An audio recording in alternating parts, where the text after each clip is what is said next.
오늘은 말씀 제목이 세상이 감당 못하는 사람입니다. 제가 부제목으로 내가 제일 잘나가로 제목을 잡아보았습니다. 사도행전에 지금 6장에서 1절부터 9절, 8절까지의 모습을 보게 되면 사도행전의 그 초대교회에 문제가 생겼습니다. 좋은 교회는, 여기서 말하는 아주 좋은 교회는 문제가 없는 교회가 아니라 문제가 있지만 손님이 많은 데가 아니라 일꾼이 많아서 좋은 곳이 된다라고 얘기했죠. 지금 사도행전에 그 성령 충만한 교회에 문제가 있다는 것입니다. 그들이 지혜가 충만했고 말씀이 충만했는데도 무엇이 문제다? 사람이 부족해서 문제가 생긴 것이죠. 그랬을 때에 성령과 지혜가 충만한 7명의 집사를, 일꾼을 세운 것을 보게 됩니다. 그래서 이 사도행전의 교회는 문제보다 더 큰 하나님의 은혜로 말미암아 더 좋은 교회가 되었다라는 것이죠. 하나님의 일꾼들은 하나님의 도움을 받는 자이기 때문에 세상 사람들이 감당하지 못하는 사람이라는 것이죠. 그들이 정말 성령 충만하고 능력이 있다는 것은 하나님이 그들과 함께 하시는 걸 나타나는 하나님의 은혜가 있었다는 것입니다. 근데 세상 사람들도요, 자기도 능력 있는 사람이 되기 원합니다. 교회에 있는 우리들만 능력을 행하는 것이 아니라 세상 사람들도 성공하기 원하고 자신들이 세상에서 요구하는 스펙들을 쌓으려고 한다는 것이죠. 요새 스펙이라는 단어가 유행입니다. 왜냐하면 직장을 가지려고 하고, 내가 학교를 가는 것, 그리고 외모를 가꾸고, 그리고 성적을 잘 관리하고, 어떤 전공뿐만이 아니라 부전공도 세우고, 그리고 몸매도 좀 관리하여서 세상에서 내가 인정받는 사람, 내가 뽑힐 수 있는 사람, 능력 있는 사람이 되기 원한다는 것이죠. 그래서 스펙을 쌓아라 라는 말이 너무나 일상적인 단어가 되어져 있습니다. 그래서 많은 청년들이 스펙을 쌓기 위해서 자격증을 따기도 하고, 유학을 가기도 하고, 또 많은 부분에서 인턴을 하기도 하는 것을 보게 됩니다. 그래서 스펙을 쌓는 방법의 세미나가 열리기도 합니다. 어떤 세미나요? 스펙을 어떻게 쌓아야지 직장에 취직을 잘 되는가? 어떤 스펙을 쌓아야지 내가 원하는 학교에 갈 수 있는가? 어떤 스펙을 쌓아야지 내가 원하는 직업을 가질 수 있는가에 대한 세미나도 있다라고 하더라고요. 그랬을 때 많은 사람들이 자신들에게 맞는 그 스펙들을 고르고 준비해 나갑니다. 그런데 이런 자격증, 이런 스펙들도요, 영원한 것이 아니란 것이죠. 그래서 어떤 사람에게는 외모도 이제는 경쟁시대다. 얼굴도 스펙이다. 그래서 얼굴을 고쳐라. 견적이 안 나와도 사정사정하더라도 돈을 모아서 아르바이트해서 얼굴을 고쳐라. 그만큼 스펙이 중요하다라고 얘기를 합니다. 근데요, 이 얼굴도요, 평생 가는 게 아니니까요. 나이가 들고 조금 시간이 지나면 이것도 영원한 우리의 스펙이 될 수가 없다는 것이죠. 미국의 현실도 마찬가지입니다. 많은 학생들이 자신의 전공뿐만이 아니라 부전공도 선택을 하는 이유가 무엇인가 하면, 내 전공 하나 갖고서는 이 정도 스펙으로서는 취업이 안 된다는 거예요.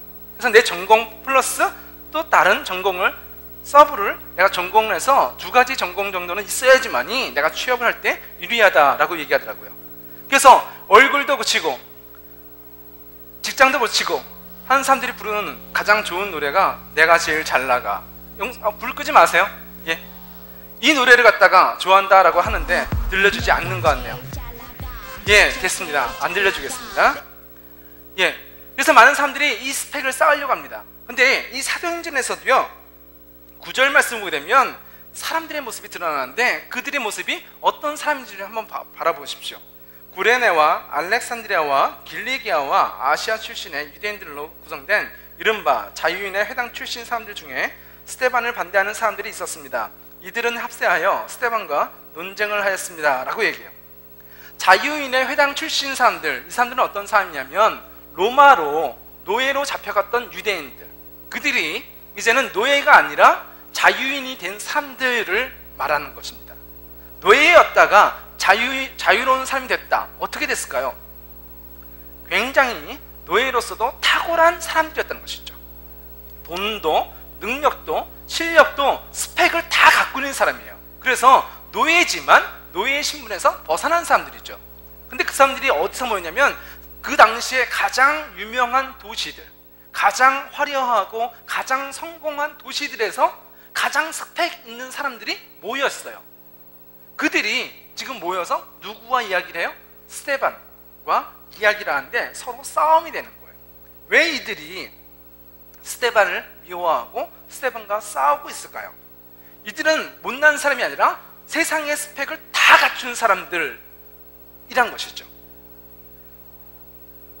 세상 사람들은요, 이 세상 가운데서 자기가 이기려고, 자기가 높아지려고 스펙을 쌓습니다. 그런데 그 스펙은 기독교의 가치관과 충돌이 된다는 것입니다. 세상 사람들은 이런 스펙으로, 이런 방법으로 내가 성공할 거야 라고 얘기하지만 기독교의 가치관은 이 세상의 방법이 아니란 것이죠. 그렇기 때문에 이 스데반의 생각과 이 자유인 회당에 속한 유대인들의 생각이 서로 충돌하고 있다는 것입니다. 그러면 세상이 감당하지 못하는 이 뛰어난 사람들이, 가장 자유인의 회당이라는 실력 있고 능력 있는 사람들, 가장 유명한 도시에서 온 사람들보다 스데반이 더 큰 이유가 무엇인가, 스데반이 갖고 있는 스펙이 무엇인지를 우리가 오늘 말씀을 통해서 좀 찾아보려고 합니다. 10절 말씀을 보게 되면 스데반이 말하는 지혜나 성령을 당해낼 사람은 아무도 없었습니다 라고 얘기해요. 가장 똑똑하고 가장 능력 있고 가장 좋은 조건들을 가진 사람들이 누구 한 명을 못 당한다? 스데반 한 명을 못 이기는 거예요. 말로 해도 안 되고 능력으로도 안 되고 어떤 철학으로도 이 스데반을 이길 수가 없는 거예요. 이 세상의 모든 스펙이 무너지는 것이죠. 무엇 때문에 이 스데반이 이길 수 있었을까요? 그가 똑똑했기 때문에, 세상에 말하는 어떤 철학이나 실력의 스펙들을 다 갖추었기 때문에 이길 수 있었을까요? 아니죠. 세상이 스데반을 감당하지 못하는 이유는 하나님이 이 스데반과 함께 계시기 때문이라는 것입니다. 그래서 스데반을 이끌어서 그가 안수받을 때 뭐라고 얘기했죠? 그 안수받는 이유, 일꾼의 자격이 무엇이었죠? 성령 충만하고 지혜가 가득한 사람이라고 얘기했어요. 사람들에게 인정받는 사람이라고 얘기했어요. 하나님의 영으로 가득한 사람, 하나님을 가장 잘 아는 사람 스데반, 하나님과 가장 가까운 스데반, 그 스펙이 이 세상의 그 수많은 스펙을 넘어선다는 거예요. 하나님을 가까이 하는 것이 성도의 스펙이에요. 여러분의 실력, 여러분의 능력, 여러분의 삶을 지켜주는 원동력이 무엇이라고요? 자격증, 학교, 실력, 외모가 아니라 하나님을 가까이 할 때에 우리 성도는 세상을 이길 수 있는 스펙을 갖게 된다라고 성경이 말하고 있는 것입니다. 요셉은 믿음의 사람입니다. 그리고 어린 요셉은, 꿈쟁이 요셉은요, 어떤 삶을 얘기했었죠? 제가 목요 예배 때 생활의 달인이라고 요셉을 소개했었는데, 요셉은 어떤 사람입니까? 자기 일에 열심히 충성하고 노력하는 사람이에요. 그런데 요셉이 성실하게 일했기 때문에 애굽의 총리가 될 수 있었을까요? 요셉이 스펙을 쌓으려고, 내가 지금 가나안 땅에 사는 것이 아니라 애굽에 가서 큰 것들을 배워야 되겠다, 스펙을 쌓아야 되겠다 라는 결심하고 노예로 팔려왔을까요? 아니잖아요. 내가 왜 노예로 끌려가는지를 모르지만 형들의 나를 노예 상인에게 판 것으로 인하여 그냥 끌려오는 것이잖아요. 내가 이왕 가는 거 가장 부자이고 가장 똑똑한 사람 밑에서 일을 해야 되겠다, 보디발의 집이 어디냐 결심하고 보디발을 찾아갔나요? 그것이 아니잖아요. 요셉은 아무것도 계획하지 않았어요. 요셉은 어떤 것도 자기가 준비해서 노력해서 된 것이 아니에요. 요셉이 내가 애굽의 총리의 집에서 총리 대신이 되려면 애굽의 정치와 경제를 배워야 되니까 감옥에 가야 되겠다라고 결심하고 감옥을 찾아와서 왕의 정치 고문과 외교 고문을 만난 것이 아니란 것이죠. 내가 왜 감옥에 가야 되는지도 알지 못한 채 억울하게 감옥에 갔어요. 근데 그 자리에는 하나님께서 요셉과 만나야 될 2명의 사람을 준비하셨다는 것이죠. 우리가 스펙을 쌓으려고 찾아다니고 자격증을 따고 준비해서 애굽의 총리가 되는 것이 아니라, 우리는 요셉과 같이 어떤 방향으로 무엇을 해야 되는지 잘 몰라요. 어린아이와 같아요. 근데 한 가지, 우리는 하나님을 믿는 믿음 안에서 하나님을 붙잡고 나아간다는 것이죠. 어린 요셉이 한 가지만 했어요. 자기 일에 최선을 다했고 하나님을 붙잡는 것이 요셉의 열심이었어요. 그리고 하나님을 붙잡고 나아갈 때 노예가 되었고요, 하나님을 붙잡고 나아갈 때 감옥에 가게 되었고요, 하나님을 붙잡고 나아갈 때에 그가 애굽의 총리 대신이 된 것을 믿으시기 바랍니다. 우리 삶 속에 스펙을 쌓는 삶이 우리 삶을 지켜주는 것이 아니라 하나님을 붙잡는 것이 우리의 인생을 이끌어간다는 것입니다. 그 사람의 스펙이 이 세계 가장 유명하고 높은 곳에서 온 사람들을 이겼다는 것이에요. 그것이 세상이 감당하지 못하는 사람의 모습이란 것입니다.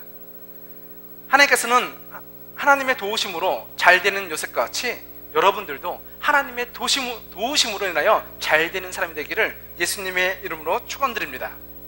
세 번째, 세상에 요구하는 스펙은요, 내가 지금 한 가지를 딱 가졌다라고 해서 만족되지 않아요. 세상의 스펙은요, 점점점 늘어나요. 처음에는 학교만 가면 되는 줄 알았는데 안 돼요. 학교도 졸업해야 되고요, 자격증도 따야 돼요. 그래서 열심히 공부해서 자격증을 하나 땄어요.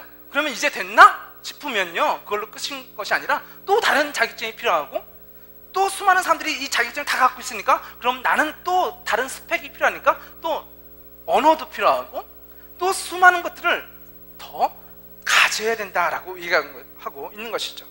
6장 11절 말씀 보면, 그래서 자유인의 회당 그 사람들이, 스데반과 싸운 사람들이 돈을 주고 사람들을 사서 스데반이 모세와 하나님을 모독하는 소리를 우리가 들었다라고 거짓말을 하게 시킵니다. 지금 이 사람들은 어떤 사람이죠? 스펙으로 가득 찬 사람이잖아요. 실력 있고 똑똑하고 말 잘하고 돈도 있고 가장 세계의 여러 나라의 다양한 문화를 알고 있는 스펙은 다 갖춘 사람들인데 졌어요. 그러니까 또 다른 스펙을 하나 더 구하는 거예요. 거짓말이라는 스펙을, 사람들을 사서 나의 편을 만들고 이 사람들로 인하여 스데반을 공격하게 만드는 것이죠. 세상은요, 다 가진 줄 알았는데, 이 정도면 되는 줄 알았는데, 내가 이 정도 실력이면 스데반도 이길 줄 알았는데 안 되니까 또 하나의 자격증을 또 찾고 있는 거예요. 돈으로 자격증을 사는 거죠. 돈으로 죄를 사서 사람들에게 거짓말을 하게 만들고 있다는 것입니다. 12절 말씀 보게 되면, 그들은 이런 식으로 백성과 장로들과 율법사들을 화나게 만들고는 스데반을 붙잡아 공회로 끌고 갔습니다 라고 얘기해요. 자기 자신이 스데반과 싸워서 이길 수 없으니까 누구를 세워요? 예루살렘에 있는 대제사장들 공의회, 사내들인 공의회 의원들을 갖다가 시켜서 그들을 화나게 해서 내가 싸우는 것이 아니라, 왜? 내가 싸우면 내 스펙이 떨어지잖아. 그죠? 그래서 힘 있는 사람들 갖다 돈을 줘서 거짓말을 하게 만들고, 이 높은 사람들이 화가 나서 스데반과 싸우게 만드는 또 다른 스펙을 지금 이들이 계획하고 있다는 것입니다. 문제를 더 만들어서 자기가 원하는 것을, 자기가 원하는 스펙을 더 갖기 원하는 사람들의 모습이 이 자유인의 회당들의 모습이라는 것입니다. 그러나 여기에서도 보여줬듯이 자기가 갖고 있었던 이 스펙이 나의 인생을 책임져 주지 못한다는 거예요. 시간이 가면 갈수록 우리는 또 다른 스펙이 필요하고, 또 환경이 바뀌어지면, 상황이 달라지면 또 다른 스펙을 우리는 필요로 하는 존재라는 것입니다. 그래서 이 책이 있습니다. 10대 꿈을 위해 공부에 미쳐라, 20대 공부에 미쳐라, 30대 다시 공부에 미쳐라, 40대 공부 다시 시작해라, 마지막으로 공부하다 죽어라. 이게 세상에서 말하는 스펙이에요. 10대 때 열심히 공부해라, 열심히 공부해서 스펙을 쌓아라. 20대 10대 못했다고 좌절하지 말고 다시 일어서서 스펙을 쌓아라. 20대요, 다시 정신 차리고 공부를 해라. 30대가 됐을 때에 이제 직장생활을 한다고 만족하지 말고 언제 명퇴될지 몰라. 스펙을 쌓아, 자격증을 따, 언어를 배워, 다시 MBA 해. 또 스펙을 쌓으라고 얘기해요. 그리고 40대에 다시 공부를 시작하래요. 이제부터 다시 시작이란 거죠. 그리고 언제까지 공부하라? 스펙을요, 죽을 때까지 공부해라 라고 얘기하고 있는 거예요. 이것이 세상에서 말하고 있는 스펙이에요. 여러분, 지금 청년 때 열심히 공부해야죠. 자격증도 따야죠. 열심히 인턴도 해야죠. 그런데 그것이 여러분의 인생을 책임져 주지 않아요. 여러분이 지금 졸업하고 나면 또 다른 스펙을 필요로 한다니까요. 그래서 세상의 스펙을 쫓아가는 사람들은요, 죽을 때까지 고생만 하다가 죽는 거예요. 스펙만 쌓다가, 이걸 가지면 행복해질 줄 알고 스펙만 쌓다가 하나 잡고선 다시 불행해. 왜? 다른 사람들도 이 정도는 다 있어. 다른 사람들도 다 학교 졸업했는데 여러분들 다 유학생이잖아. 지금 한국에서는 유학 오려고 노력하는데 여러분 지금 다 유학생이잖아. 그래서 나 유학생입니다, 내 스펙이에요, 말도 못하잖아요. 그래서 나는 또 다른 자격증이 필요해. 그런 피곤한 인생을 사는 것이 아니라 하나님이 주신 꿈을 찾으시기 바랍니다. 하나님이 주시는 꿈을 찾아야지만이 우리가 신나는 인생을 살아갈 수가 있다는 것이죠. 죽을 때까지 스펙 쌓다가 공부하다가 죽는 인생이 아니라 하나님의 비전으로 인하여 오늘 신나는 인생을 살아가는 자들이 그리스도인이 되어야 될 줄 믿습니다. 자유인의 회당 사람들은 이제 그 스펙들을 이용해서 내가 싸우는 것이 아니라 다른 사람들과 싸움을 만드는 사람이라고 얘기했습니다.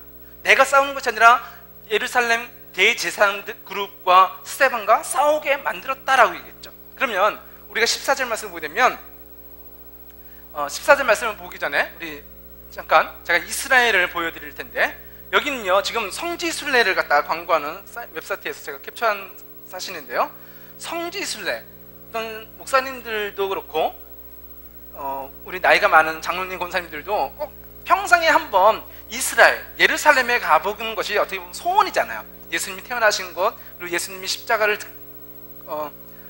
메고 올라가신 비와 돌로사 그 골고다 언덕길을 가보고 갈릴리 바다와 그 성지 이집트 요르단들을 방문하는 것이 어떻게 보면 꿈이라고 할 수 있습니다. 그래서 잠깐 여러분한테 하나씩 보여드릴게요.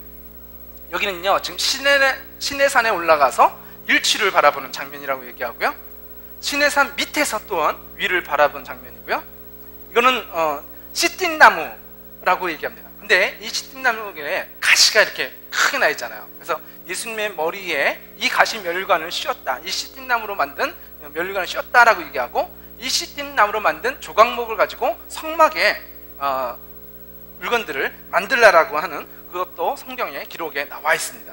또 성경에 보게 되면요, 이제는 감람산에서 올라와서 예루살렘 전체를 내려본 장면이고요, 예루살렘 통곡의 벽 바깥으로 본 사진이고요, 이거는 굴을 뚫어서 신앙생활했던 사람들의 유적지이고요, 이건 통곡의 벽이라고 하는 예루살렘의 성전이 다 무너지고 이 벽 하나만 남아서 유대인들이 이것을 통곡의 벽이라 부르고 이곳에 기도 제목들을 갖다가 막 벽돌 사이에다가 껴서 놓고 기도한다고 하더라고요.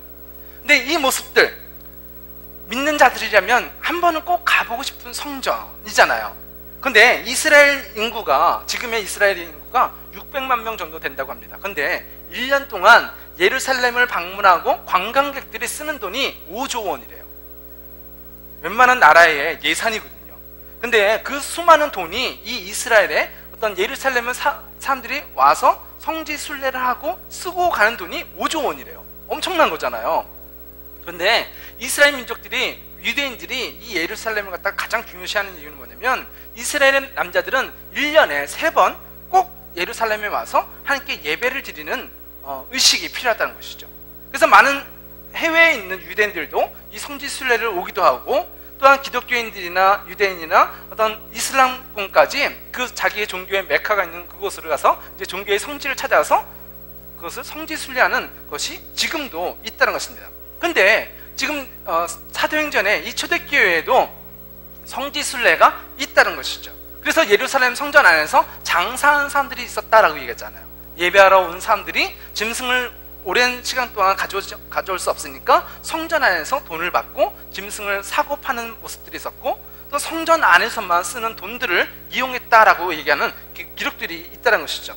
근데 14절에 우리는 이 사람이 스데반이 나사렛 예수가 이것을 헐어버릴 것이고, 또 모세가 우리에게 전해진 여러 관습들을 뜯어 고칠 것이라는 것이라고 말하는 것을 들었습니다 라고 거짓말을 했다는 거예요. 무슨 얘기인지 아세요?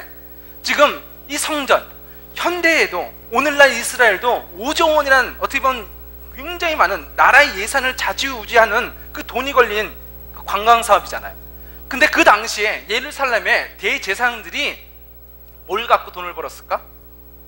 수많은 이스라엘 민족들이 성전에 와서 제사를 드리고 예배를 드리는 것을 통하여서 성전세를 받아서 지금 제사장들이 돈을 받고 있는 자기의 스펙, 자기의 제사장이라는 스펙을 가지고 자기의 능력을 갖고 돈을 벌고 있는데, 지금 예루살렘 성전이 어떻게 된다? 무너져 내린다라고 얘기하잖아요. 그러면 내 스펙을 갖다가 스데반이라는 사람이 무너뜨린다는 거예요. 예수라는 사람이 이 스펙을 갖다가 무너뜨린 것에 대해서 유대인들은 참을 수가 없는 거죠. 나의 모든 스펙, 나의 모든 경제적인 기반이 이 성전과 연관되어 있는데 이 성전이 무너진다면 내가 여태까지 쌓아온 스펙은 다 무너지는 거잖아요. 그러니까 이들이 더욱더 화가 나서 스데반을 죽이려고 했다는 사실이 드러나 있는 것입니다. 그러나 그들이 예수님의 제자인 이 스데반을 죽일 수 없었던 이유, 아니 죽이려고 했지만 그가 그들 가운데에 지는 것이 아니라 더 높은 수준의 그 스펙을 보여주셨던 이유가 뭐냐면 스데반 안에는요 하나님이 사람이 가진 빛나는 스펙이 있었다는 것입니다. 이것이 마지막 결론인데요, 그것을 갖다가 아우라라고 얘기해요. 근데 이 아우라라는 단어가 일본말이라고 얘기하더라고요. 그래서 근데 일본말이 왜 이렇게 편하죠? 아우라라는 단어가. 근데 예수님의 그 그림을 보면, 성화나 예전의 그림을 보게 되면 뒤에 후광, 빛이 나오는 그 장면들을 보여주게 되고, 이 아우라는 뜻이 어떤 사람으로서는 흉내낼 수 없는 신비한 능력, 그냥 보여지는 와 놀라게 만드는, 감동시키는 그런 파워풀한 능력을 갖다가 아우라라고 표현하고 있는데요, 지금 이 성화에서도 이런 그림들이, 중세의 그림들에서는 이 아우라들을 표현하고 있죠. 그런데 하나님의 사람이었던 스데반의 얼굴에 이 아우라 스펙이 나타난다는 거예요. 빛이 있다는 거예요. 그가 15절 말씀을 보게 되면 공의회에 모인 사람들은 모두가 스데반을 쳐다보았습니다. 그의 얼굴은 마치 천사의 얼굴과 같았습니다 라고 표현하고 있어요. 서양 사람들도 많은 스펙을 쌓았습니다. 귀티가 흘러요. 그들이 입은 옷 자체가 틀리고 그들이 몸매가 틀리고요, 얼굴도 화장을 어떤 화장품을 썼는지 피부 관리를 너무 잘 받아가지고 사람들이 그냥 뽀얘요. 진짜 영화배우처럼 잘생겼어요. 근데 그들이 스데반한테 졌다니까요.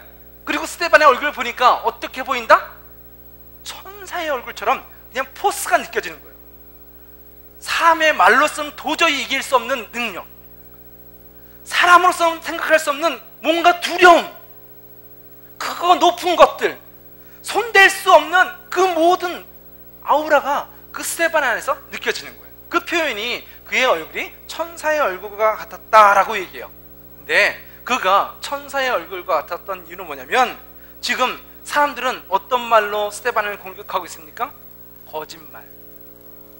내가 하지도 않은 건데 내가 했다고 억울하게 스데반을 공격하고 있어요. 어떤 모르는 사람들이, 수많은 사람들이 여러분에게 와서 여러분에게 도둑질했다고 얘기하고, 당신이 자동차를 훔쳤다고 얘기하고, 당신이 거짓말했다고 얘기하고, 수많은 사람들이 증언을 한다면 여러분은 어떻게 하겠어요? 저는 자동차 훔치지 않았어요. 억울합니다. 저를 믿어주세요. 저는 그 시간에 거기 있지 않았어요. 변명하고 억울하겠죠? 그럴 때 우리의 표정이 어떨까요? 너무 황당하다. 너무 화가 날 거 아니에요. 아니 저 사람이 나를 왜 저렇게 거짓말하는 거야? 왜 저 사람이 나를 이렇게 안전 쪽으로 3데이트 이야기하고 내가 죄인이라고 얘기하는 거야? 누명을 씌우는 거야? 너무 화가 날 거예요. 화가 날 때 우리 표정은 어떻죠? 찡그러지겠죠. 인상을 쓰겠죠. 입에선 욕이 나오겠죠. 그런데 여기서 나타나는 스데반의 얼굴은 어떻다? 천사의 얼굴과 같았다라고 얘기해요. 수많은 사람들이 거짓말로 이 스데반을 공격할 때에 그는 뭐? 내가 언제 그랬어? 내가 나를 한 대 때렸어? 그럼 너도 한 대 맞아봐. 복수하는 사람이 아니라는 거예요. 복수하는 사람이 아니라 맞으면서 거짓말 가운데서 아파하면서 복수하지 않는 어떤 얼굴? 천사의 얼굴을 갖고 있었다는 거예요. 복수하지 않는 사람이 그 얼굴이 빛나는 거예요. 내가 상처받았다고 아파하고 내가 참을 수 없다, 억울하다, 인상을 쓰는 사람이 아니라 하나님을 안에서 내가 그들을 용서할 수 있는 사람이 얼굴이 빛난다라고 성경은 가르쳐주고 있는 거예요. 여러분의 삶 속에 아픔이 있다고 찡그리는 사람이 아니라, 내가 억울하다고 분해가지고 잠도 못 자고 내가 일을 가는 사람이 아니라, 억울할 때에 예수님으로 인하여 용서할 수 있는 천사의 얼굴이 여러분의 얼굴이 되시기를 예수님의 이름으로 축원합니다. 많은 사람들이 나를 욕할 때 우리도 욕하고 싶어요. 많은 사람들이 나를 억울하게 할 때 우리도 그들에게 복수하고 싶어요. 그러나 우리는 믿는 자의 스펙은 뭐라고요? 하나님 앞에 우리의 모든 삶을 내어놓는 거예요. 하나님을 가까이 하는 것이 우리의 스펙이잖아요. 그래서 우리가 용서할 수 있는 하나님의 삶이 될 때에 우리의 모습이 천사같이 빛난다라고 얘기하고 있는 것입니다. 그 빛난 것은, 그 빛난 얼굴을 세상이 따라올 수가 없는 것이죠. 세상이 어떤 스펙으로도 흉내낼 수 없는 하나님의 영광의 빛이 드러난다는 것입니다. 두 번째, 하나님의 얼굴을 본 사람이 그 얼굴 안에서 빛이 난다는 거예요. 어떻게 하면 사람의 얼굴에서 빛이 날까요? 피부 관리를 잘 받으면 됩니까? 정말 몇천 불 되는 피부 관리 받으면 이게 어떻게 광채가 나나요? 물론 모르겠습니다. 그럴지 안 그럴지. 근데 성경은 뭐라고 얘기하는지 한번 보십시오. 출애굽기 34장 29절 말씀 보게 되면 어떻게 사람의 얼굴에서 빛이 나는지, 모세가 40일 동안 시내산에서 하나님과 함께 이야기하다가 하나님이 주신 십계명 돌판을 가지고 산 밑으로 내려옵니다. 그때에 모세의 얼굴이 빛이 났다라고 얘기해요. 이것은 뭐죠? 하나님의 백성이 하나님의 영광을 볼 때에 우리의 얼굴이 밝게 빛나는 거예요. 내가 피부 관리를 잘 받아서 세수를 깨끗하게 해서 빛나는 것이 아니라 마치 달처럼 뜨거운 태양빛이 그 밝은 빛을 받아서 달이 빛나게 되는 것처럼 우리가 하나님의 영광을 받으면 성도가 빛이 난대요. 모세가 빛난 이유는 모세의 신앙이 좋아서, 믿음이 좋아서 스스로 성화가 돼서 거룩해져서 빛이 난 것이 아니라 하나님을 보니까, 하나님을 만나니까 성도가 거룩해지는 거예요. 하나님을 만날 때에 우리의 삶은 빛이 나는 삶이 되는 줄 믿으시기 바랍니다. 사도행전 7장에 스데반이 순교하기 전에 7장 55절에 이 말씀을 보십시오. 그러나 스데반은 성령이 충만하여 하늘을 쳐다보았습니다. 그는 하나님의 영광과 예수님께서 하나님 오른편에 서 계신 것을 보았습니다 라고 얘기해요. 지금 스데반이 누구를 보고 있어요? 하나님을 보고 있고, 스데반이 예수 그리스도를 보고 있어요.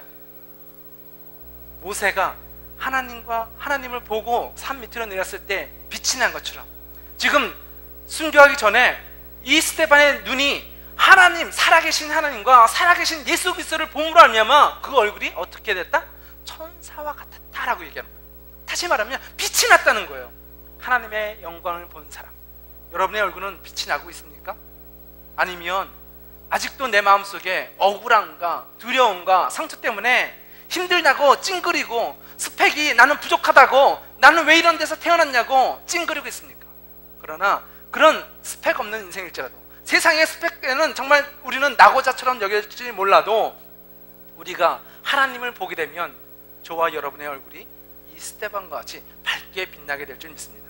오늘 이 시간 기도할 때에 하나님을 만나십시오. 오늘 기도할 때에 주 예수 살아계신 하나님을 오늘 만나십시오. 그러면 여러분의 얼굴이 빛이 나는 거예요. 그 신앙의 비밀이 우리 성도에게 주어진 하나님의 은혜인 것입니다. 그리고 세 번째, 마지막으로 어떤 사람의 얼굴이 밝게 빛나는, 세상이 따라올 수 없는 이 스펙을 갖게 되는가? 세 번째는요, 사명을 다한 사람의 얼굴이 밝게 빛난다는 거예요. 사명을 다한 사람, 다니엘서 12장 3절에 지혜로운 사람은 하늘의 밝은 별처럼 빛날 것이다. 사람들을 올바른 길로 이끈 사람은 영원히 별처럼 빛날 것이다 라고 선포하고 있습니다. 자신이, 하나님께서 우리에게 맡겨준 사명을 감당한 사람을 하나님께서는 우리를 어떻게 만드신다? 하늘의 별과 같이 밝게 빛나게 하신다라고 얘기해요. 우리가 밝아질 수 있는, 해와 달처럼 밝아질 수 있는, 밝게 빛날 수 있는 이유가 스펙을 쌓아서요? 실력을 높여서요? 열심히 살아서요? 아니요. 그것 가지고는 빛날 수 없어요. 이 세상의 스펙은 언젠가는 사라져버려요. 지금은 밝아 보이고 화려해 보이지만 그것은 10년, 20년 지나면 이 땅의 모든 것들은 사라져버리는 스펙이지만, 주님께서 우리에게 맡겨주신 사명을 믿음으로 감당하며 나갈 때에 그 사명은 해와 달과 별처럼 밝게 빛난다라고 성경이 가르쳐주고 있는 거예요. 스데반의 얼굴이 왜 밝게 빛났을까요? 스데반의 얼굴이 왜 천사와 같았을까요? 그가 행복했기 때문에? 자신이 하는 일에서 만족했기 때문에? 아니요. 그는 욕을 먹고 모함을 받고 이제 죽게 되었지만 하나님이 맡겨주신 사명을 죽도록 충성하며 나가니까 그는 행복한 사람인 거예요. 우리는 일이 어려워서 행복한 것이 아니라 내가 일이 어려워서 불행하고 힘든 것이 아니라 내가 하고 싶지 않은 일을 하기 때문에 불행한 거예요. 내가 하고 싶지 않은 일은 쉬워도 하기 싫어요. 어려워요. 힘들어요. 왜? 하고 싶지 않으니까. 근데 여러분이 이 세상에 스펙을 쌓다 보면 여러분의 직업이 뭐가 돼 있을까요? 하나님께서 여러분에게 주신 비전이 아니라 내가 이렇게 공부했으니까, 이런 자격증이 있으니까, 내가 여기서 인턴을 했으니까, 내가 이 회사를 다니기 시작했으니까 내가 그냥 평생 이 직업을 갖고 살 때 그것은요 불행의 시작이에요. 하나님께서 내게 주신 사명을 잃어버린 채에 이 세상의 스펙대로, 배운 대로, 자격증대로 직업을 갖게 되게 되면요, 지금은 당장 참을 수 있어도 시간이 지나면 지날수록 후회만 생기는 거예요. 내가 이걸 해야 되나? 정말 재미없어. 그리고 직장이 끝나게 되면 내가 좋아하는 일도 딴 데로 빠지게 되는 거죠. 그러나 하나님이 주신 비전을 발견하게 되면요 즐거워요. 돌에 맞아도 행복하다니까요. 그것이 스데반의 얼굴이잖아요. 스데반은 힘들지 않아서 행복한 것이 아니에요. 근데 그는 행복해요. 왜? 하나님이 주신 사명을 감당하니까 그는 행복해요. 그래서 얼굴이 해와 같이 빛나는 거예요. 여러분의 인생은 어떤 인생을 살기 원하십니까? 스펙 쌓는 인생이 아니라 빛나는 인생을 살기를 예수님의 이름으로 축원합니다. 이 빛나는 인생을 살려면 하나님이 주신 꿈, 하나님이 나를 향하신 하나님의 계획을 알아야 돼요. 근데 여러분이 알고 계신 비전이 무엇입니까? 하나님께서는 여러분에게 무엇을 요구하고 계시다고 생각하십니까? 어떤 분은 잘 아시는 분들도 있습니다. 저 같은 경우에는 군미학교 때부터 선교사, 목사가 되는 게 어떻게 보면 꿈이었어요. 그래서 고등학교 1학년 때부터 나는 목사가 되겠다 결정을 하고 왔기 때문에 당신의 비전이 무엇입니까? 라고 했을 때 뭐 막힘없이 저는 종교인이요. 아니요, 목사요. 그래서 제 고등학교 때 별명이 종교인이었어요. 제 나중에 당신은 무엇이 되기 원합니까? 라고 체크란에 종교인이 있었거든요. 그래서 제가 종교인에다가 체크를 했어요. 그래서 제 별명이 종교인이었거든요. 근데 여러분들은 나의 비전이 뭔가, 꿈이 뭔가 물어봤을 때에 그것을 갖다 클리어하게 저는 이것이 꿈입니다 라고 얘기한 사람들도 있지만 대부분의 청년들은 잘 모르겠습니다. 그냥 열심히 지금 공부하고 있고요, 최선을 다해서 지금 준비하고 있어요 라고 얘기하지 나의 꿈은 무엇입니다 라고 대답한 사람이 없어요. 근데 잘 모른다 할지라도 걱정하지 마십시오. 성경은 모든 사람에게 한 가지의 비전을 주십니다. 한 가지의 창조의 목적을 갖춰주십니다. 그것은 무엇이냐면 모든 사람은 하나님의 영광을 위하여 지음 받았다라고 얘기해요. 모든 사람은 하나님의 영광을 위하여 산다는 것이 성경이 말하고 있는 비전이에요. 그것에 감안하시는 사람이 되어야 될 줄 믿습니다. 내가 이 세상에서 내가 경찰이 되는 것인지, 교수가 되는 것인지, 사업가가 되는 것인지, 어떤 것이 나의 비전인지 모른다 할지라도 우리가 알고 있는 단 하나의 비전이 있어요. 이것은 놓칠 수 없는 비전이에요. 지금 이 스데반이 붙잡고 있는 비전이에요. 하나님의 영광을 위하여 살아가는 삶. 그 하나님의 영광을 위하여 살아갈 때에 지금 내가 서브로, 내가 목사라는 직업을 갖고 하나님을 섬기고, 내가 하나님의 영광을 위하여 살아갈 때에 어떤 선생님이라는 직업으로, 간호사라는 직업으로, 어떤 내가 사장님이라는 직업을 가지고 살아가는 것이지, 이 교수가 되는 것이 나의 꿈이 아니에요. 나의 프라이머리 꿈, 첫 번째 우선순위는 하나님의 영광을 위하여 사는 거예요. 그리고 두 번째, 이 땅을 살아갈 때에 이 하나님의 영광을 위하여 어떤 다양한 방법으로 살아가는지를 결정하는 것이죠. 그래서 이 다양한 방법을 모른다 할지라도 한 가지, 이 사실을 붙잡으십시오. 스데반이 붙잡고 있었던 놀라운 비밀, 예수 그리스도, 그분의 얼굴을 구하며 나아가는 삶, 하나님의 맡겨주신 사명을 감당할 때에 해와 같이 빛나는 모습으로 살아갈 수 있는, 세상이 힘들고 어렵고 죽음의 공포가 다가오지만 그 죽음마저도 허허 웃어버릴 수 있는 이 스데반의 용기, 그것은 비전의 사람만이 가질 수 있는 용기와 힘이란 것입니다. 세상의 어떤 스펙도 좌절하고 쓰러지지만 하나님이 주신 이 은혜는 쓰러지지 않습니다. 죽음도 그것을 꺾을 수가 없다는 것이죠. 주 예수 그리스도로 인하여 우리에게 주신 이 소망은 죽음보다 강한 하나님의 능력인 것을 믿으시기 바랍니다. 우리 안에 하나님께서는 이 세상에 쓰러지는 사람들이 아니라 하나님의 일꾼으로서 세상이 감당하지 못한 하나님의 사람으로 여러분을 세우셨습니다. 우리가 이 밤에 주님을 만남으로 말미암아 우리 표정과 우리의 얼굴이 달라지고 주님께서 나에게 주신 사명을 발견함으로 말미암아 내일 하루, 일어나기 싫은 하루를 살아가는 것이 아니라 주님의 영광을 위하여 벌떡 일어나서 새벽 기도에 나오는 저와 여러분이 되시기를 예수님의 이름으로 축원합니다. 아멘. 기도하시겠습니다.